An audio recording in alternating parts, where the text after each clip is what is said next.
E olha, minha gente, vocês lembram do caso que a gente trouxe aqui no programa essa semana sobre uma mulher que prestou um boletim de ocorrência denunciando que teria sido vítima de importunação sexual após ser seguida por um homem de bicicleta no bairro Ponto Novo, zona sul de Aracaju. Vocês devem lembrar, né? Ela afirma que estava caminhando pela rua quando foi abordada pelo suspeito. A gente confirmou isso através das câmeras, né, de segurança que ela trouxe para a gente, nós mostramos aqui no programa. Ele colocou a mão nas partes íntimas, enfim, um desespero atrás dessa mulher, ameaçando. A gente mostrou para vocês que isso é crime, importunação sexual. A gente vai falar mais sobre esse tema com a repórter Aline Aragão, uma matéria especial para a gente sobre esse assunto. Vem comigo? Põe na cena. O caso mais recente mostrado aqui pela TV Atalaia aconteceu no dia 30 de março. Imagens de câmeras de vigilância mostram um homem andando de bicicleta pelo bairro Grajeru, na zona sul da capital. Repare que ele guia o veículo com apenas uma mão. Com a outra, ele toca as partes íntimas. A denúncia foi feita por uma vítima que prefere não ser identificada. Ainda assustada, ela fala como tudo aconteceu. Eu estava caminhando do ponto de ônibus para ir à faculdade.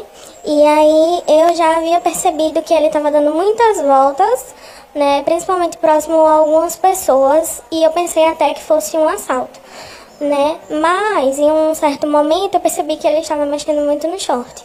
E aí depois de um tempinho eu reduzi os meus passos e ele seguiu por uma rua.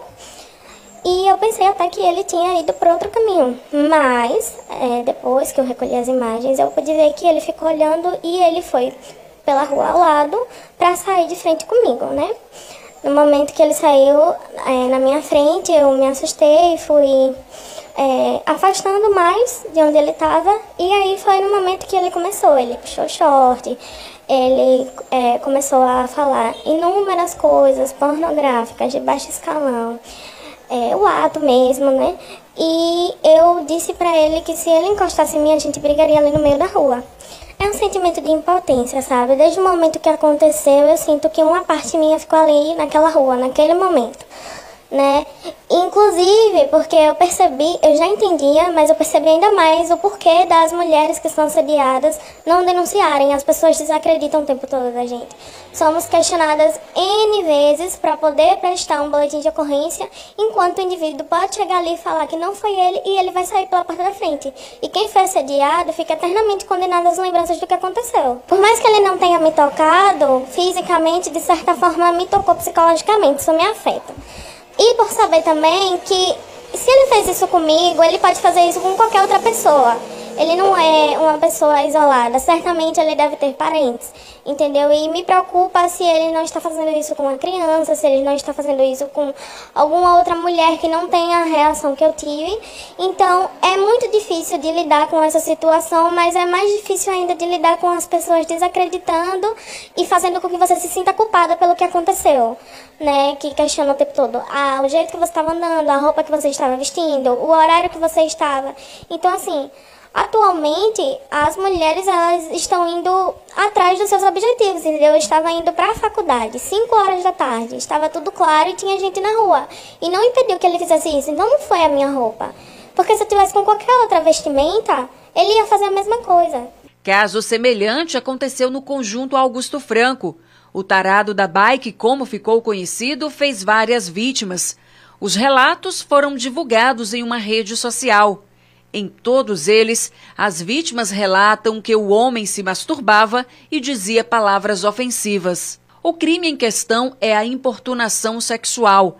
A advogada Valdilene Martins destaca que a lei que trata do assunto é nova, mas a prática é antiga e deve ser combatida. Nós não podemos admitir mais esse tipo de conduta masculina, porque na realidade isso não é conduta de homem, isso é conduta de canalha. E os homens que não praticam isso, não basta eles não praticarem.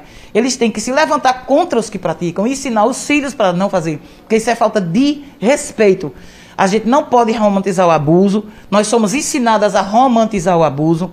Nós somos ensinadas a achar que só somos bonitas se formos reconhecidas vulgarmente na rua, e a gente tem que combater isso. Ela também cita exemplos do que pode ser considerado importunação sexual.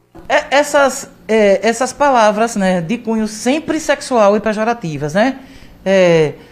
Tratando do corpo, das partes íntimas, dando adjetivação, né, sexual, gostosa, boazuda, lá em casa, essas coisas vulgares, que são vulgares, que humilham e constrangem a mulher. Então, são exemplos típicos, né, de importunação sexual. Isso causa constrangimento, afeta muito o psicológico e envergonha. Uma pesquisa mostra o cenário impactante do que se passa com as mulheres todos os dias. O relatório Visível e Invisível, a vitimização de mulheres no Brasil, divulgado em 2021 pelo Fórum Brasileiro de Segurança Pública, mostra que mais de 26 milhões de mulheres foram vítimas de algum tipo de assédio sexual, o que representa quase 38% das brasileiras no último ano.